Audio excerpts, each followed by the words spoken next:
Hi, let's start with the session.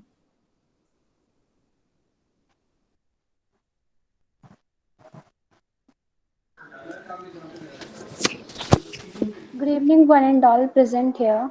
Welcome to the session 1 on course Epigenetics. After the success of our first such collaborative course at bringing you on gene editing, Team Karyos and Genesis have brought one of the most intriguing fields of biology, that is epigenetics. We strive to break the disciplinary barriers to bring those aspects of science to everyone which we live every moment without knowing them. Genetics is one such field. Genetics operates at both micro and macro level and make us who we are, understand who we have descended from, and using the knowledge of mechanics of genetics to handle the issues of sickness and health. Rightly said, Priyanshi. It's a pleasure to have you all here today. We'll be diving deeper into the concepts that we touched in session 0.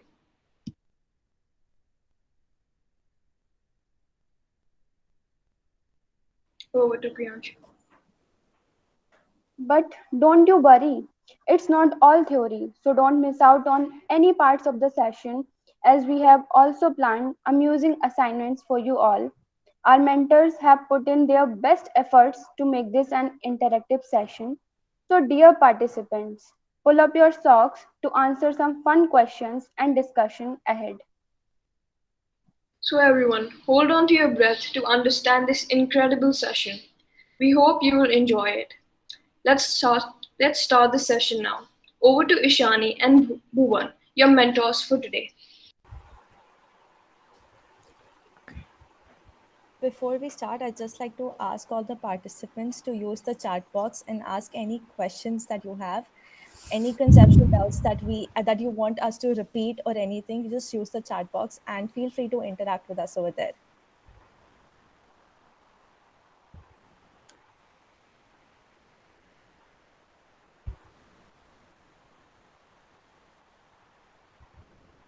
Okay, so can everyone see my screen?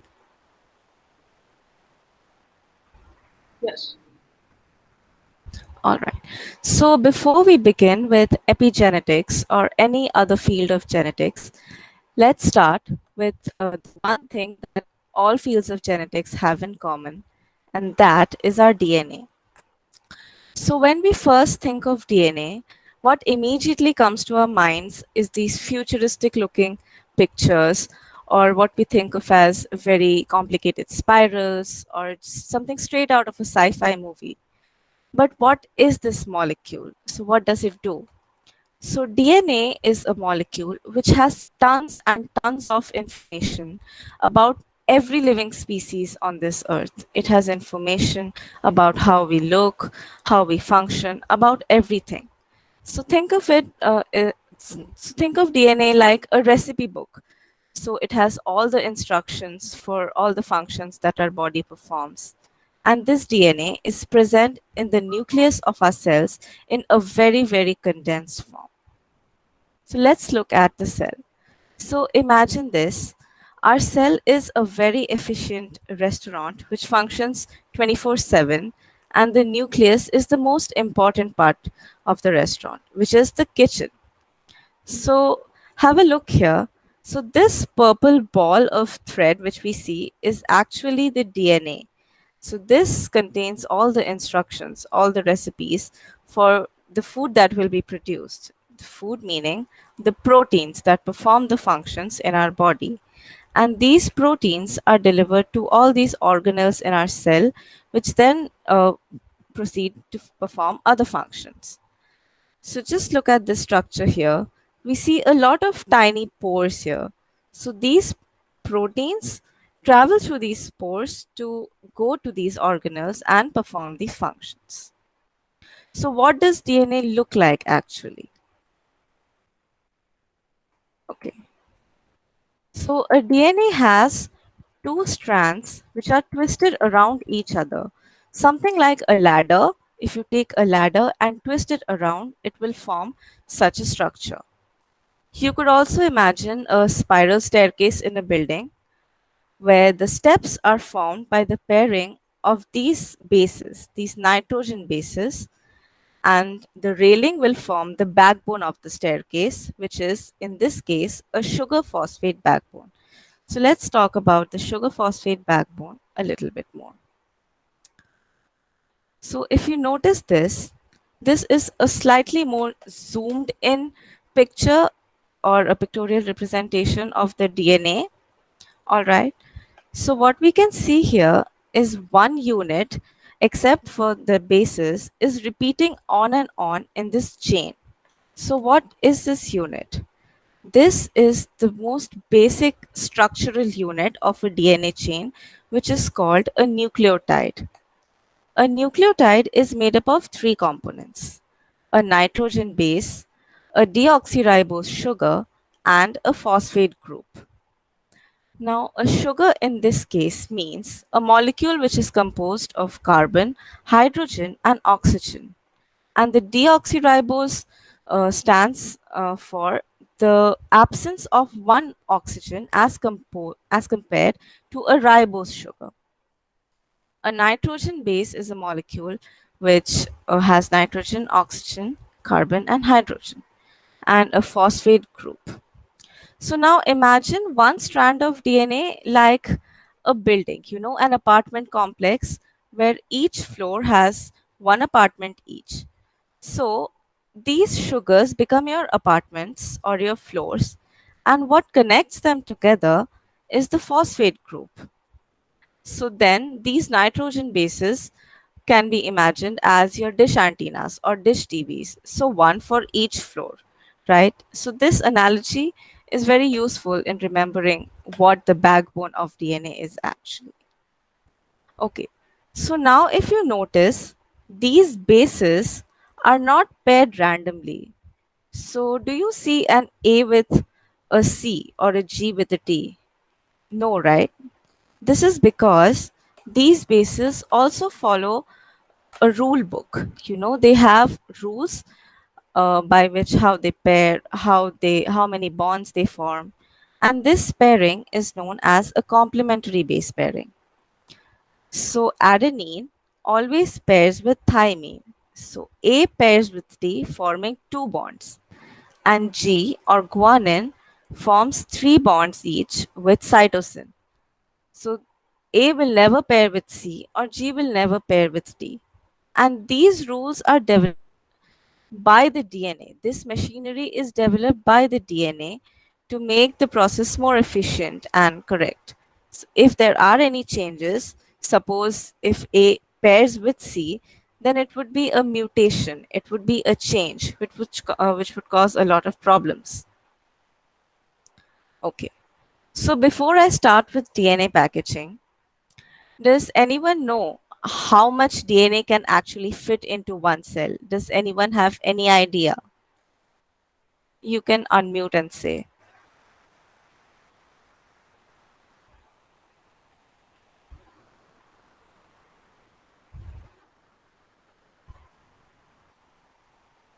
Someone in the chat box says 2.2 meter. Yeah, okay. So this, they must know the answer because, when we were young, we have no idea how much DNA actually fits into a cell. So 2.2 meters is roughly 6.5 feet. So, how do you think a 6 feet long thread fits into a microscopic organelle, a microscopic cell? So, there must be some storage packing to cram all this material into such a tiny space, right? So, the DNA has developed a very efficient mechanism to pack itself and fit into these tiny crevices. So, what it does is, since DNA is acidic in nature, it has to wrap around a basic structure. So, these proteins, these circular globules, what you are seeing here, are proteins called histones, which are basic in nature. So, the DNA wraps around these histone proteins and it forms a ball-like structure called a nucleosome. Now, these nucleosomes aren't small enough to fit into the nucleus. So, what they do is they wrap around further around themselves, they coil into very tight packing, and they form chromatin, which further condenses into a chromosome. Okay, so this is the order of packaging of DNA. So the DNA packages into a nucleosome, which folds further upon itself to form fibers called chromatin, and then they coil further to form a chromosome. So chromatin is basically a complex of DNA and histone proteins. And why this is so important is because the DNA in our cells is present as chromatin and not chromosome. So when we talk about genetics or inheritance, what we hear is chromosomes. So we have these many chromosomes. The chromosome has been passed on. But the chromosome is not the form in which the DNA is present, it's actually chromatin. The chromosome is only seen during cell division when the DNA has to condense further and pass on to the new cells. So, this is what a chromatin fiber looks like. It looks like beads on a string, like a necklace, you know. So, when we wrap the necklace further around something and tightly pack it, it forms chromatin fibers, which further condense into chromosome during cell division. And this is a pictorial representation of how chromatin looks in our cells. Okay. So coming to euchromatin and heterochromatin. So just like a necklace, when we leave it together, sometimes the necklace tangles and forms coils or balls, which we cannot untangle easily. So just like that, even chromatin in some regions forms tangles together. So these regions are called heterochromatin, which are tightly coiled. And those regions which are loosely coiled, which are left free, are called euchromatin. So naturally, in the loosely coiled chromatin, there would be less DNA, right? And in heterochromatin, there should be more DNA. So why is it that the heterochromatin has inactive genes and euchromatin has active genes? Shouldn't it be the other way? Because more DNA equals more genes equals more proteins. But that's not it. So in this picture, we can see that the nucleosomes are very closely packed together. So that's why the gene is not exposed. It is not free and therefore it cannot express the protein. On the other hand, in the euchromatin, because the nucleosomes are paired far together, they are not packed closely, the DNA is accessible and the gene can express itself and make proteins. So, talking of genes, what exactly is a gene? So, a gene is nothing but a small portion or a segment of DNA which contains instructions for a function. So, remember how I said that DNA is like a recipe book? So, a gene is like one single recipe in the entire recipe book, which has instructions for a particular food product or a particular protein. So, genes are these bundles of information which are present throughout the DNA, and they have information for various functions which are performed in our body. Like, for example, my eye color. There's a gene for eye color, there's a gene for hair color, and so on. So, till now, I have talked about DNA has genes and genes make proteins. But there must be certain steps that are taken, right? Like how in a kitchen to make food, we have several steps we need. It's not just that we get the ingredients and the food is made. So there's a protocol, there's a procedure which is followed to make these. And this flow of instructions is called a central dogma. So since the DNA has genes, and genes make the proteins. This process is also known as gene expression. So, how the genes are expressed. So the central dogma essentially consists of three processes: replication, transcription, and translation. So in replication, what happens is a DNA photocopies itself into two other copies. In transcription, the DNA forms or synthesizes an RNA molecule, and in translation, finally, a protein is synthesized. So, coming to replication. So, like the name suggests, in replication, two replicas of a single DNA strand are made from the parent DNA. So, before this process happens, the parent DNA splits into two and a new strand is synthesized on each of beside each of the old strands. So, because one parent DNA is always present in the new strand, this process is called semi-conservative. Now, replication is a very, very essential process that occurs during cell division. So, when a cell divides, the new cell also should get the DNA from the previous cell, right? Without DNA, it can't perform any functions. So, this process happens during cell division so that the DNA is effectively able to maintain its own content in the original cell and pass on new DNA to the daughter cells as well. Okay. So, before transcription, let's talk about another molecule known as RNA. So, does anyone have any idea what RNA is? Till now, we have only heard about DNA, and whenever we talk about genetics, it's always about DNA, and we always exclude RNA. We never include this, we never speak about RNA. Does anyone know what an RNA is?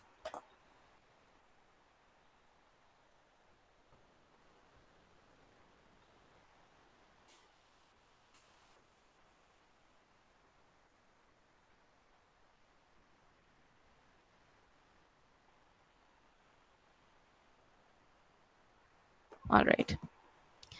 So RNA, so the full form of RNA is ribonucleic acid. So DNA was deoxyribonucleic acid and RNA is ribonucleic acid. And RNA is always synthesized from a DNA molecule. It does not exist on its own in a cell. And RNA has different types. So in DNA, we didn't see any variations of DNA, but RNA is different and it has three types. So it has rRNA, which is ribosomal RNA, tRNA or transfer RNA, and mRNA or messenger RNA. Okay, so this is the structure of an RNA. So the first difference we notice from a DNA is that the base T, thymine, is not present here. Instead, the base which is present is called uracil. This is also a nitrogenous base, but it has slightly different functionality than thymine. Okay, so this is a comparison of DNA and RNA. So look at this. This is a double-stranded molecule while RNA is single-stranded. So the one more difference, if you notice in the name of the two molecules, is DNA has deoxyribose sugar, whereas RNA has a ribose sugar. So, like I said, in ribose, one oxygen more is there instead of deoxyribose. So, so the presence of an oxygen atom in RNA makes it more reactive. You know, DNA is very, very stable. So that's how it remains so compact in the nucleus. But RNA, since it has a ribose sugar which contains oxygen atoms, it is not so stable and therefore it does not exist singularly in the nucleus. We always see it, you know, between processes. It is a transient molecule. We don't see it existing singularly, a single stranded molecule. Also, the reason why thymine is replaced with uracil in RNA is because thymine is not cannot be mutated by light. So since DNA has to remain very stable, it has thymine to prevent mutations. But RNA does not have such reservations, so it has uracil in that. Now let's come to the second process of the central dogma, which is transcription. All right. So what happens in transcription is that one of the strands of DNA is copied and made into an RNA. Now you might ask, why is only one strand copied? And why not both of the strands? So this is because, remember that I said that DNA bases are complementary to each other. So if we make a copy of both of the strands, the RNA would also be complementary to each other and they would bind together. Now the function of RNA is to synthesize proteins. So if the RNA is bound together, so like it's a closed book, you can't see the recipes. The RNA is closed off. So it won't be able to synthesize the proteins if it's closed, right? So that's why only one strand is formed. And also in the structure of nucleus, we saw many tiny pores. So the RNA has to move out of the nucleus to synthesize the proteins. Now the DNA isn't narrow enough to fit in those tiny pores. So that's why we have one strand of RNA which is synthesized and it can easily move out of the nucleus. Now this RNA is synthesized using different mechanisms and different proteins. So polymerases is a type of protein. It's an enzyme which helps to copy these strands. It acts as a photocopy machine to synthesize the RNA. Now, before we come to translation, which is the third and final step, let's talk about amino acids and the genetic code. Now, amino acids are like the ingredients for the protein, which is the final food that we are making in the cell, right? So, amino acids are the building blocks of proteins. They are monomers. Monomers means a single unit, the basic unit of any long chain. So just like in a necklace, we have small beads making up a bigger chain. Just like that, we have these small amino acids making up a bigger chain called a protein. So in our body, there are 20 amino acids. Now, just like how the bases are not paired randomly, these amino acids are also not attached randomly to form a protein. Every protein has a specific sequence of these amino acids. So what determines the sequence? This sequence is determined by something called codons. Now codons are a set of three nitrogen bases or three nucleotides we can call them, which correspond to a specific amino acid. So like in Morse code, we have a sequence of certain dots and dashes which represent certain letters or specific words. Just like that, a set or sequence of certain of these nucleotide bases, these correspond to specific amino acids. And there are 64 codons in total. And genetic code is nothing but the set of all these codons from which we can determine which codon determines which amino acid. So here we can see the amino acids which are present in our body. There are 20, but there are two more here which are not found so exclusively, but they are present. Also notice here, this has all the alphabets except 4, B, J, X, and Z. So these 4 letters do not correspond to any amino acid. Also be careful here. Do not confuse these letters to the 4 nitrogen bases that are present in DNA and RNA. Okay, so like in this wheel, let's look at the first quadrant. So we have U here and it can pair with these 4 letters in different patterns. So when a U, U and C are paired together, it corresponds to an amino acid called phenylalanine. CPHE corresponds to phenylalanine. Just like that, UUA would correspond to leucine. Also, notice one thing here, that there are only 20 amino acids, but there are 64 codons. So try to relate it this way. Just like in English or in any other language, there are many words which have one meaning, right? So just like that, in our genetic code, there are several codons or several words which correspond to one amino acid. So for phenylalanine, we have for leucine, we have several of these. See, even here we have leucine.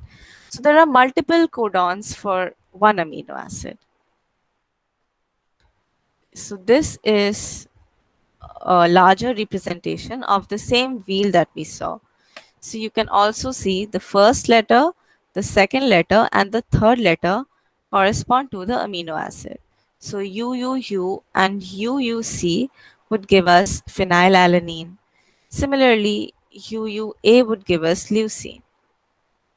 Now, these three rows are say stop. So stop codons, the function of stop codons will be discussed just a couple minutes later. And similarly, I'll also discuss what a start codon is. Now, let's come to translation. Okay, so translation. So just like the name suggests, so what do we know about translation? We know that we translate one language to another language, like from English to Hindi or English to Spanish, whatever. So, in a similar way, these codons are a language that have to be translated to form the final product, which is the protein. Okay, so now try to remember what I said, the restaurant analogy. Now, look here. So, we know that in a restaurant, the DNA was the cookbook and the mRNA is a photocopy of the DNA. So, the RNA also has the gene and thus it contains a photocopy of the recipe that is needed to make the final food product. Now, a ribosome acts as the chef here. So, the main person who is dictating this process is your ribosome. And the tRNA is your helper or assistant in a kitchen because it's a very lengthy and complicated process. You need your helpers to do the work for you, right? And amino acid, like I said, it acts as the ingredient for the entire protein. So a lot of amino acids come together to form the final product. Now look at this diagram. So this blue structure is actually your ribosome, which is doing the cooking or which is doing the main work. So this has several helpers. These tRNA molecules, transfer RNAs, are helping to translate this code. So what they are doing, they are reading this script, reading this code, and when they have translated it, they fetch the amino acid which corresponds to this particular codon. So like this tRNA, it has come here and it has translated this codon. Now whatever amino acid corresponds to this codon, it will go and fetch and join it in a bond with the others. So this is how a chain of these amino acids is formed, and a very long chain finally forms the protein. So what so the function of these tRNA is to basically identify or translate these codons. Okay. So before we move on to epigenetics, let's just understand how the DNA is inherited from the parent to the child. So what happens is the when gametes are formed, these gametes fuse together to form the zygote, which later develops into the embryo and a human being. So gametes have one copy of chromosome each. So in every cell of a person, we have two sets of chromosomes. Like we have two copies of chromosome 1, 2 copies of chromosome 2, and so on. So when the cell divides, only one of these copies is passed on. So it halves. The amount of DNA is halved when it is passing on to the next cell. So why this happens is because when these two fuse together to form the zygote, the DNA content is restored. So if one chromosome and one chromosome together form two chromosomes. So this would be, so now you would understand how a zygote is formed and how uh, we inherit the DNA from one generation to another. So now I'll stop presenting, and if anyone has any questions, please feel free to unmute and ask.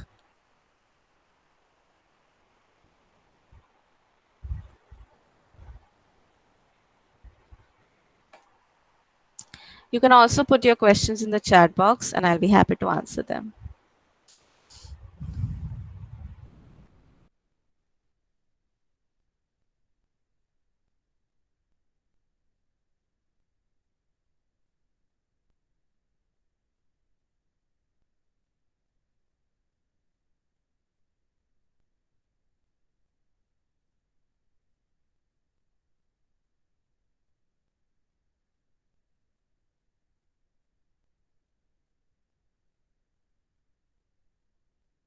So if there are no further questions, then it's over to Bhuvan to present the rest of the presentation. Hello guys, so I am Bhuvan and we just learned about the most important things about the DNA which we will need to remember in order to understand how epigenetics works. Today we will start with an introduction to epigenetics, and for that let's use an example of identical twins. Identical twins have the exact same DNA sequence. One could say that they are carbon copies of each other or clones. So, do you guys have any friends who are identical twins? You guys can unmute yourself or just say like raise your hand and say yes in the chat or whatever. Oh wow, Genesis knows a person who is an identical twin.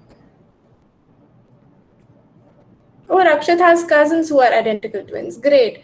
So you must have noticed that although they have the exact same DNA sequence, they are, well, different, right? I also knew a pair of identical twins, out of which one was an extrovert and the other barely had like talked to anyone new.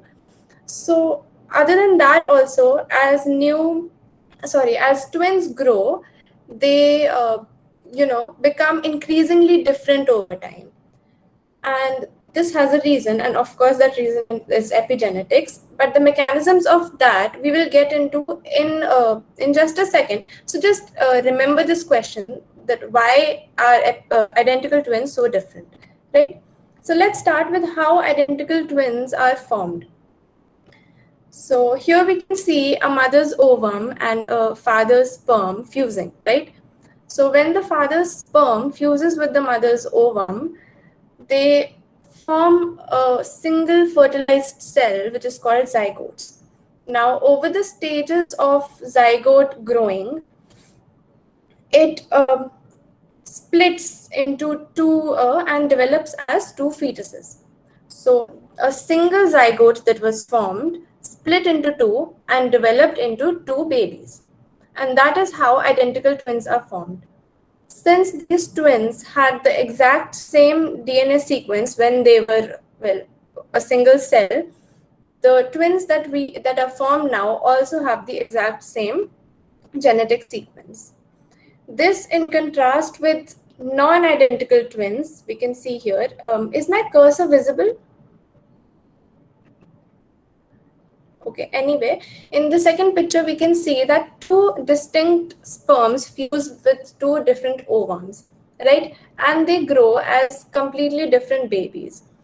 Their genetic sequences are also different. Hence, this is why the former that we talked about, is called monozygotic twins, and the latter on the left are called dizygotic twins. Right? We can say that dizygotic twins are siblings born at the same time. They have no similarity with each other, and they're just like normal family people. Whereas monozygotic twins are the exact same genetically speaking. So so we can see here a picture of a mass of cells. This is called a morula. And this is what a single cell zygote grows into as it develops. Now, a morula obviously develops into a fetus of a baby, right? It has to go to different places. It has to differentiate into different types of cells. This means that the morula, excuse me, contains the ability to turn different kinds of genes on and off. Since the cells in the brain have their thinking genes active, and the cells near the tummy of the baby have their digestion genes active, right? So we can say that the cells that are contained in a morula have the ability to turn different genes on and off with respect to where they are localized or where they go in the body of the baby. So it says each cell contains all the DNA in our body, and as these cells differentiate into different types of cells, some genes get turned on or off with respect to the function. A pictorial representation of the same has been shown here. Let's say initially, the initial mass of cells contains the ability to turn on all genes. I'm not saying that all genes are inherently on in those cells. I'm saying that it contains the ability to turn on every gene ever. So what happens is, let's assume that these cells get localized in the liver. So to perform the structure, function, and location of the liver cells, it keeps the liver genes on, whereas it turns off the genes in the skin or nerve or muscle, right? Another representation of the same thing is here. This is the DNA of the nerve cell, and a nerve cell is a cell present in the brain. So some genes are on in the nerve cells, probably genes which the nerve cell needs to function, whereas some other genes are off. And we can see here in the second picture, the muscle cells also have some different genes on and some different genes off. Now, a very good example to explain twins is the Agouti sisters, or these mice. These mice are twins, or they are clones, right? And they still look so different from each other. So the reason is that environment has impacted the expression of their genes in a great way, as you can see. So early nutrition that was given to these mice has resulted in turning on or off genes that are important to them. For example, the first one, the golden mouse, is extremely obese and it can barely walk, whereas the darker colored mouse is healthy, right? So what actually happened was, their mothers, while they were pregnant, were fed food. So in the case of the healthier mouse, the mother was fed food with dietary supplements like vitamin B12 and other things, which contained a molecule or a chemical which helps in performing epigenetic changes. This chemical is called the methyl group. And this methyl group helps in turning genes on or off, right? So because the mother ate a lot of dietary supplement along with normal mouse food, the concentration of these black methyl molecules, methyl groups in the cell increased, which led to these molecules getting attached to a specific gene in the DNA, the gene which is called Agouti gene. And that gene made the difference. In the other case, for the golden mouse, its mother was not given any dietary supplements, and this resulted in less amount of methyl group in the cell, and the gene stayed on. And because the gene stayed on, or the gene was not methylated, it resulted in the mouse looking different. Okay, so let's take a look at how this happened. So do you guys know what this is? Can anyone answer? You can unmute again or say in the chat, what is this thing that's showed in the slide?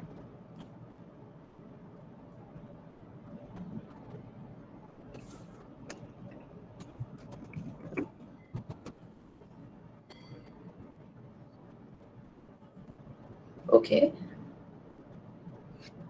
Okay. So this is actually DNA wrapped around histone. Right? So this is DNA which is wrapped around histone, and we can assume that a small part of this DNA is the agouti gene, right? Because genes are sections of a DNA. So, so let's say initially this gene is on, right? I must have mentioned before that when this gene is on, the mouse has health problems. Whereas when the gene gets turned off, the mouse is smaller with darker coat. So initially when this gene is on, we have the obese, filled with diseases mouse. Now what happens when the mouse's mother was fed food rich in methyl groups or epigenetic tags or markers, they got attached to the agouti gene and they turned it off. And when the agouti gene got turned off, no more diseases or different golden coat color was being expressed, and hence this gene, the mouse, was no longer fat or golden, right? So we can see here that changes in the environment of these mice, and by environment I mean the type of food they ate, or the in the case of the mice it was the type of food they ate, but with humans and with other people it could be smoking, your lifestyle, how much you exercise, how deep you breathe. It could be anything that could result in a change in your epigenome. So because of the environment and due to differences in the environments in identical twins, non-identical parts of their genomes became methylated or became affected with epigenetic processes. All this will be explained in the upcoming sessions as well. And this is why identical twins are so different from each other. To understand this further, I have a simulation to show you. So I'm hoping my screen is visible. Right? Okay. So could anyone tell me what this is? It's not a polysome, hint.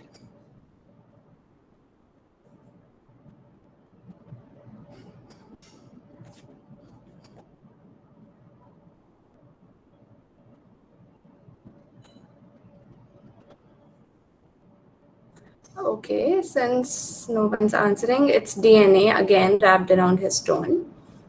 And it is another gene for a protein that is fluorescent green in color. It's called green fluorescent protein, and in short we call it GFP. So as we learned with central dogma, DNA forms RNA and RNA forms protein, right? So when the DNA is open versus closed, right? This is like really tightly bound DNA and it's closed. The genes are not expressed to get transcribed or translated into proteins.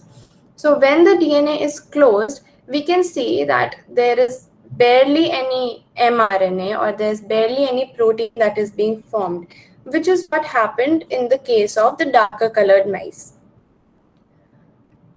When the DNA gets opened up and the genes exposed, we can see that gradually the amount of protein and mRNA increase and the cell starts glowing green, right? This is a cell over here. So we can see that, okay, another thing is that in the background, you must be seeing green and red dots, right? And the blue colored thing around which the DNA is wrapped is obviously histone. So in the background, you must be seeing a methyl tag or an acetyl tag, right? When the DNA opens up, we can see that the DNA contains more red dots in the histones. And when the DNA is closing, we can see that there are less red dots on the DNA and more green dots, right? This is because methylation in DNA leads to it becoming supercoiled, leads to it becoming closed or heterochromatin formation. Whereas when the DNA opens up, acetyl gets attached to the histone, which leads to DNA opening up and genes being able to express themselves. So this was it. Are there any questions from this? I can answer why that wasn't a polysome, by the way.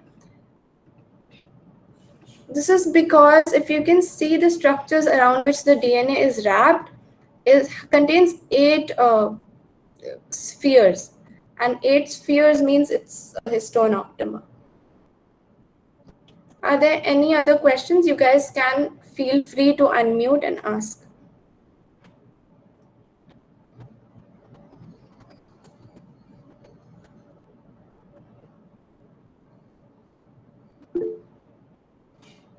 Yes, Aviral wants to ask a question.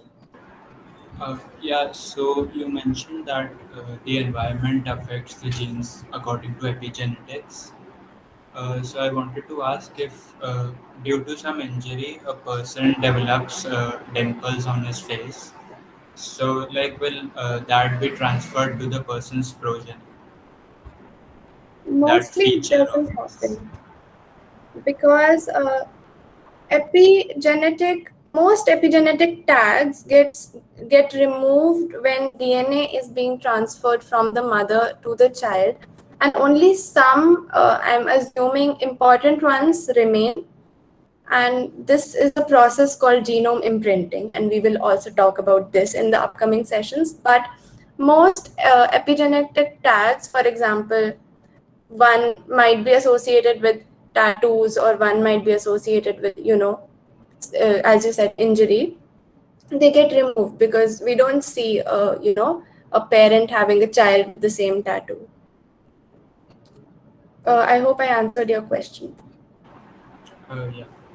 But just to add to it, like, I'm not sure, but there's this thing, like, if someone has been a like laborer in his life, so the way his arm muscles develop, there are chances that the progeny might have like similar features. Oh, that's very much possible. So does that not apply to someone getting dimples due to an injury and that getting passed on? I am not really sure about particular character traits which get passed on due to epigenetics, but what I can say for now is that some traits do get passed on. For example, if a mother smokes, the lung damage gets passed on, right? And in the same way, the example that you mentioned might get passed on. I'm not sure about the specific example of dimples. I'll maybe look it up and get back to you. Thanks. Can I try and answer his question, Viral's question? Sure, you can go ahead. Basically, when you talk about dimples, dimples are actually a defect in the muscles of your cheeks. And this defect comes genetically because certain parts of that muscle are missing, and that is why your skin doesn't hold up. It sinks at that particular spot, and that causes a dimple. So dimples can be passed on genetically, though if you are injured and you have a scar, that won't be passed on because your injury heals and then your body gets back to where it was. Does that answer your question? Yes, ma'am.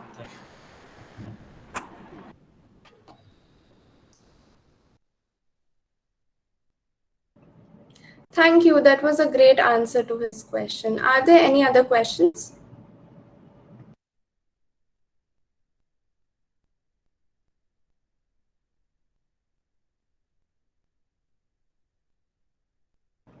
Okay, then I shall move on to the next slide and over to Arushi and Priyanshi.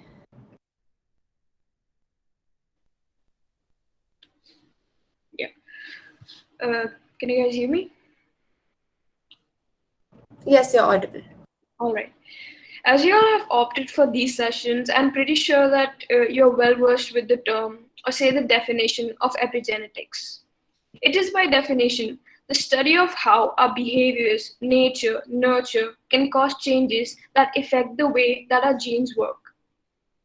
What's interesting is that in the earlier times, the term epigenetics was actually used to define poorly understood process by which a fertilized zygote develops into a mature complex organism. This came from the word epigenesis and had little to do with genetics at all. However, over the years, with several discoveries around the contents of DNA, the coining of terms like phenotype, genotype, finally led to a better understanding of the process. With different groups around the world trying to explain their observations, the fundamentals of what we know as epigenetics were established. Next slide. We'll now discuss a few stimulating experiments and observations that have played a significant role in developing epigenetics to what it is today. Basin and Sonborn in the year 1965 observed that clonally derived, or say genetically identical, paramecium. Well, when you first hear the term genetically identical, you think that both the organism will be an exact copy of each other and have the same features. But here, the parameciums had something that was different, even though they were genetically identical. Next slide. Can you guess which part or organelle was different? If you guys need a hint, write it in the chat box.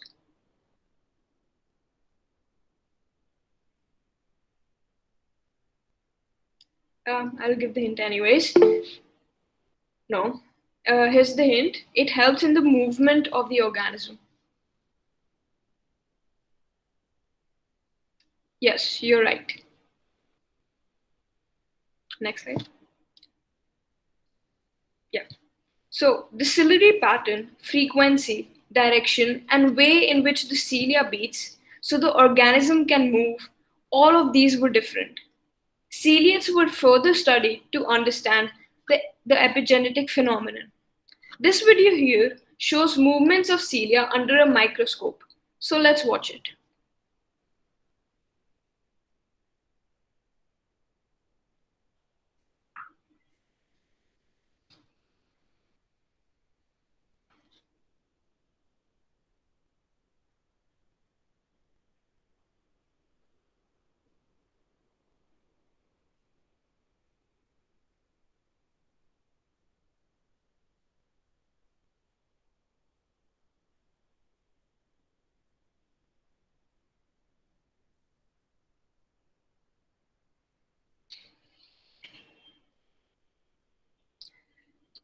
Here we have Edge Muller, who in the year 1965 had observed that Drosophila's eye color changed without a change in the genetic sequence.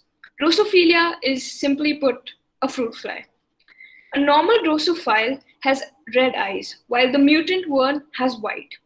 The fly which Muller found had white eyes, but with no change in the genetic sequence, which was weird because if the genetic sequence is the same, shouldn't the traits be expressed be the same as well? Well, that's what I thought. But it was found out that this was because the gene had moved to a heterochromatic region of the genome, which meant that it could not be expressed because the enzymes could not access it. So the change was because of the sequence, was not because of the sequence, but because of the position. Next. For long, scientists had known that there was a protein in yeast that stimulated gene expression, but its exact mechanism of action was not known. Using chemical tests, they found out that this stimulating agent interacted with histones. This was the first chemical proof of histone modification. Tetrahymena, as you can see here, tetrahymena has two nuclei, one small and one large, and only the genes of the large were expressed. The purpose of two nuclei was long debated before it was discovered that the large was euchromatic and the smaller one was heterochromatic, meaning that the genes from only the large were expressed and not the small. This is similar to X inactivation in mammals, where one X chromosome in females is silenced. Now I'll give this presentation to Priyanshi, who is ready with some fascinating facts. So here are a few interesting facts for you all. Today, as we have learned, one key thing about epigenetics is that these changes happen in response to our environment. If two individuals have the same genetic makeup, then also their phenotype can be different because the environment impacts their epigenome. So these can be the few factors like daily experiences, dietary choices, behavior, thoughts and beliefs, etc. So this is we have learned today, and in the coming session we will learn about the fact that some of these changes may be passed from parents to their offspring. This is called genetic imprinting, and you can read about it more and come in our next session. Now let's look at some cute cats. The cats which have stripy fur, they are known as calico cats. Did you know that all calico cats are female?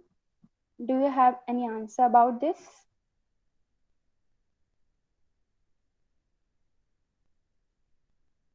Okay. So all the calico cats are females. This is because of a process known as X inactivation, which will be explained in the upcoming session. So this set of pictures depicts some diseases on right hand side.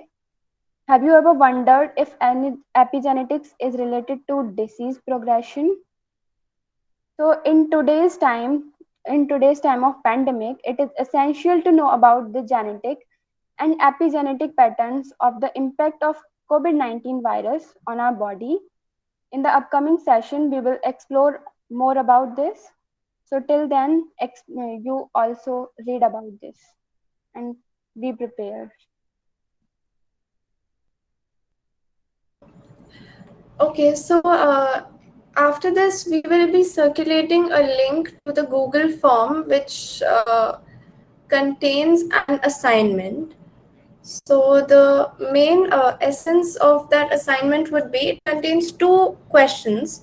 In one of them, you have to translate a given DNA sequence to a protein sequence. Since we don't understand in one session how exactly and which strands are involved in transcription and translation, what we will do in this form is take a 3-letter sequence, which is a codon. We will look for it in a table that is also provided in the form.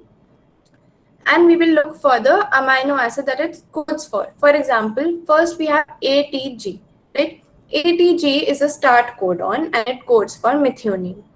Now, in another table provided in the form view, we will look for methionine. Right here, we have methionine and its first letter M, right?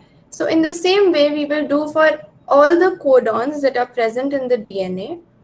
For example, here TAG is supposed to be a stop codon. So I've just put cross here. So this is the DNA sequence, and when we translate it into a protein sequence, you will get a really fun phrase, right? So it's going to be a fun assignment for you guys. I will just open the form as well to show you what it's going to be like. So another question in the assignment contains asks you to write your name, right? For example, my name is Bhuvan. I would write my name in terms of codons. So basically going back from the lower sequence of the protein to the upper sequence. So if for it, and another thing is that amino acid single letter codes do not contain 4 letters, which are B, J, X, or Z. If your name contains any of those, you can choose to skip those letters, or you can choose to write anything that compensates for them. So yeah, so for example, my name is Bhuvan, so B is not present in in the amino acids, and my second letter is H. So I will look for H. H is histidine, HIS, that is its three-letter code. I look for histidine over here, and I found histidine here. I will take its codons and I will write them down, and so on for the next letters. So I hope I've made myself clear. You guys, since this is a certification course, you guys have to do the assignment and submit it. I will just open the form as well and show you guys that what the questions look like. So this is the first table that is given to us, the same as, I'm sorry. This is the first table that is given to us. It is the same as the one I presented in the presentation. So this contains codons and their amino acids.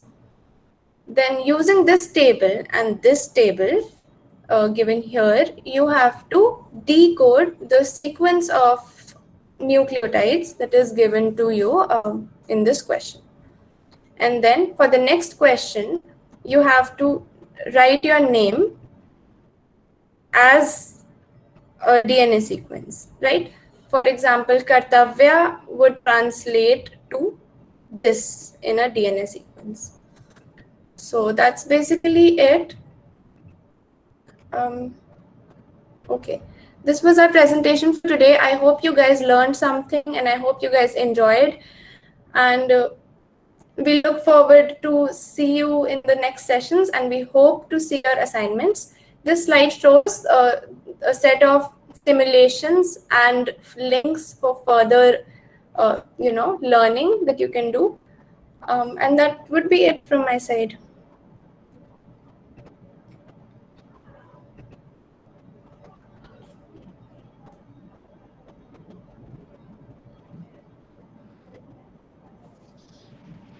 Thank you, Ishani and Bhuvan and Arushi, Sandhya and Priyanshi, Kartavya, everybody who has put in a lot of effort in making this session, preparing this material for this session. Thank you so much.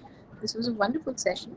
I hope all of you also enjoyed the session as much as we all had presenting it. Hope to see you in the next session. Be prepared that there will be more fun in the next session. There will be some interactive assignments as well. Hope to see you next week as well. Bye for now. Bye-bye. Just to remind you that the PPT and all the material will also be uploaded on the Carrios website, and we'll share the links for everything soon. Yeah. Have a good day, guys.